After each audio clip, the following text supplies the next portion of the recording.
Assalamualaikum warahmatullahi wabarakatuh.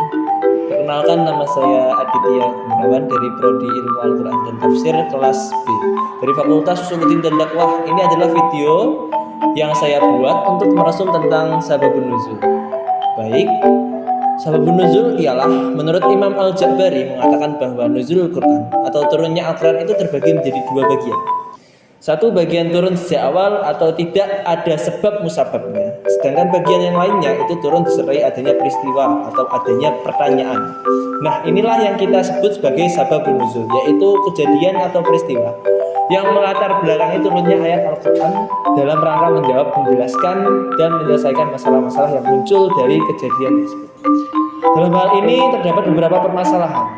Masalah pertama, sebagian orang mengira bahwa tidak ada faedah mengetahui sababun nuzul karena menganggap ini berlaku sesuai dengan sejarah.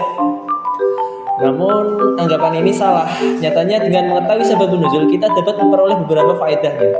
Lalu apa sih faedah mengetahui sababun nuzul? Pertama, mengetahui hikmah di balik pensyariatan hukum.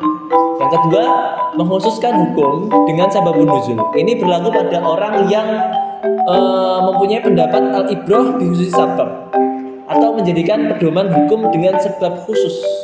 Yang tiga, mengetahui lafadz yang bersifat umum dengan yang khusus. Dalam hal ini terdapat dalil dan metode untuk mengetahuinya, yakni metode tahsis. Yang keempat, memastikan makna Al-Quran dengan menghilangkan iskal atau kerancuan pada maknanya.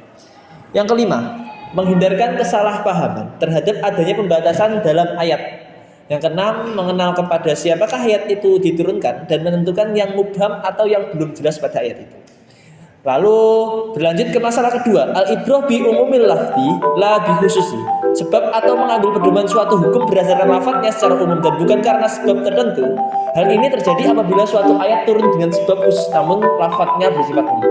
Kebanyakan ulama berpendapat bahwa yang menjadi pegangan adalah lafadz yang umum, bukan sebab yang khusus.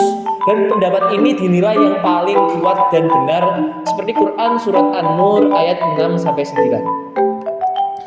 A'udzu billahi minasyaitonir rajim. Walladzina yarmuna azwajahum wa lam yakul lahum syuhada'u illa anfusuhum fa syahadatu ahadihim arba'u syahadatin billah innahu laminasyshadiqin.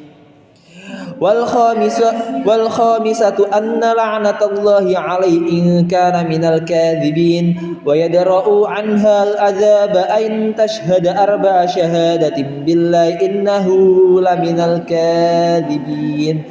Wal khamisatu anna ghadaballahi 'alaiha in kana minasyshadiqin. Shadaqallahul 'adzim. Dari ayat di atas, kita dapat melihat bahwa sebab turunnya ayat tersebut bersifat khusus, yaitu berkenaan dengan tuduhan Hilal bin Umayyah kepada istrinya. Akan tetapi ayatnya turun dengan lafadz yang umum, yaitu pada lafadz walladzina yarmuna azwajahum, yang artinya dan orang-orang yang menuduh istrinya berzina. Nah, Al-Qurtubi dalam kitab tafsirnya Jami' Ahkamil Quran menjelaskan sebab turunnya ayat ini disebutkan dalam hadis yang diriwayatkan oleh Abu Daud dari Ibnu Abbas bahwa Hilal bin Umayyah menuduh istrinya telah berbuat zina dengan Syarik bin Sahma di hadapan Nabi Muhammad. Kemudian beliau bersabda, harus ada bukti, bila tidak maka punggungmu yang didera. Lalu masalah ketiga, telah disebutkan dalam keterangan tadi bahwa bentuk dari sababun nuzul itu bersifat qat'iyatud duhul fi al-am, sesuatu yang harus masuk atau termasuk di dalam konteks umum. Nah, kadang-kadang ayat itu diturunkan berdasarkan sebab-sebab yang khusus sementara ia diletakkan bersama dengan ayat-ayat yang umum dalam rangka memperhatikan susunan Al-Quran dan keindahan untaian kalimat-kalimatnya, sehingga yang khusus itu menjadi dekat dari bentuk sebab dalam kaitannya bahwa ia masuk di dalam yang umum secara pasti. Lalu masalah yang keempat, Imam Al-Wahidi mengatakan tidak halal berbicara tentang asbabun nuzul kecuali berdasarkan riwayat dan mendengarkannya secara langsung dari orang-orang yang menyaksikan turunnya Al-Quran serta mengetahui masalahnya dan mengamalkan apa yang menjadi isinya. Muhammad bin Sirin berkata, saya pernah bertanya kepada Ubaidah tentang ayat dari Al-Quran, maka beliau berkata, bertakwalah kepada Allah dan berkatalah dengan tepat karena telah pergi orang-orang yang mengetahui tentang apakah Allah menurunkan Quran. Itu. Masalah keempat. Lalu masalah kelima, sebagai besar pendapat yang dikemukakan oleh ulama tafsir adalah bahwa turunnya ayat itu memiliki sebab-sebab yang beraneka ragam, dan cara untuk mengambil keputusan tentang hal yang demikian itu adalah dengan melihat ungkapan yang ada. Apabila ada salah seorang di antara mereka yang mengungkapkan kata-kata ayat ini turun berkenaan dengan masalah ini, ayat ini turun berkenaan dengan masalah ini, dan yang lain juga mengungkapkan kata-kata yang sama, kemudian lalu mengungkapkan dengan kata-kata yang lain, maka kondisi yang seperti ini telah dijelaskan bahwa itu berarti suatu penafsiran, bukan dimaksud penyebutan sababun nuzul. Tidak ada pertentangan di antara kedua ungkapan tersebut apabila lafaz di ayat itu berkaitan dengan keduanya. Jadi itu ya kurang lebih mengenai sababun nuzul.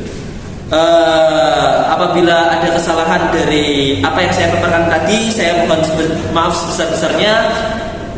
Kurang lebihnya saya maaf. Ihdinas syiratal mustaqim. Assalamualaikum warahmatullahi wabarakatuh.